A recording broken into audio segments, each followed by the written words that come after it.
नमस्कार, संध्या उबाळे रेसिपीजमध्ये सर्व खवय्यांचं मनापासून स्वागत आहे। गोकुळाष्टमीच्या सर्व खवय्यांना शुभेच्छा। गोकुळाष्टमी निमित्त आज आपण बनवतोय सुदामा लाडू। हे लाडू अतिशय पौष्टिक आहेत। चला तर मग करूयात रेसिपीला सुरुवात। आपण इथे 1.5 वाटी जाड पोहे घेतलेले आहेत। हे आपल्याला कुरकुरीत होईपर्यंत आणि गुलाबी कलर येईपर्यंत भाजून घ्यायचे आहेत। पोहे आपले गुलाबी कलर येईपर्यंत भाजून झालेले आहेत। आता आपण ते ताटात काढून घेऊ। इथे आपल्याला अर्धी वाटी शेंगदाणे घालायचे आहे।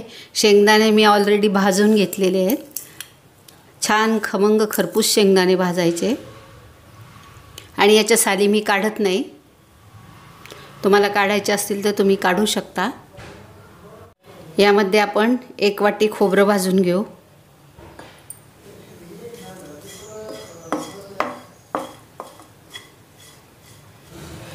खोबरं आपलं आता गुलाबी भाजून झालेलं आहे।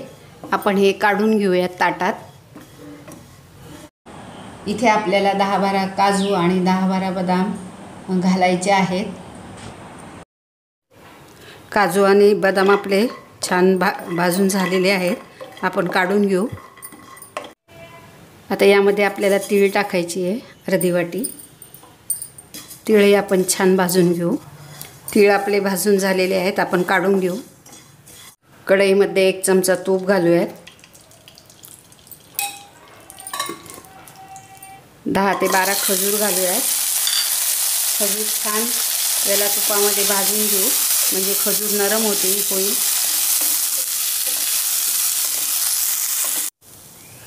खजूर आपली छान भाजून झाली।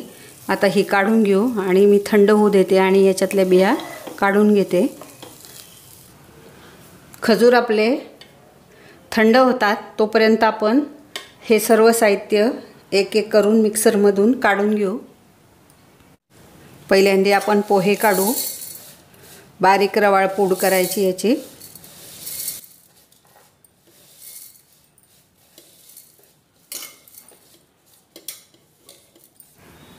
आपल्या या सगळ्या पावडर करून झालेल्या आहेत।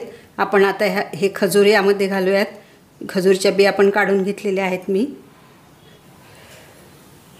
इथे आपण अर्धी वाटी गूळ घालूयात, कारण आपण खजूर पण घातलेली आहे। आता हे मिक्स करून घेऊ।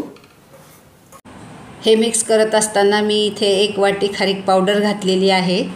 हे सर्व आता मिक्सरमधून काढायचं आहे। आता यामध्ये घालायची आहे 1 चमचा खसखस। मी इथे खसखस भाजलेली नाही, आणि मनुके। आता हे मिक्स करून घेऊयात।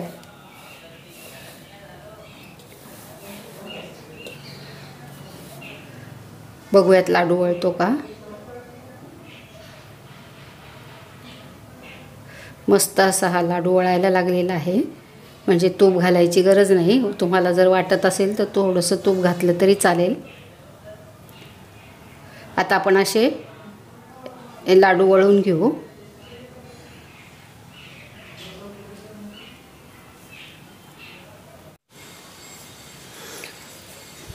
आपले हे सगळे गोविंद लाडू वळून झालेले आहेत, तुम्ही बघू शकता।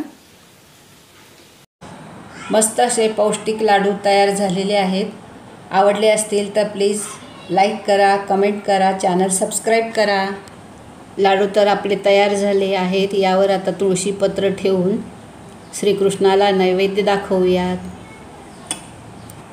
हे लाडू अतिशय पौष्टिक आहेत, पण या लाडूला सुदामा लाडू का म्हणतात माहीत नाही।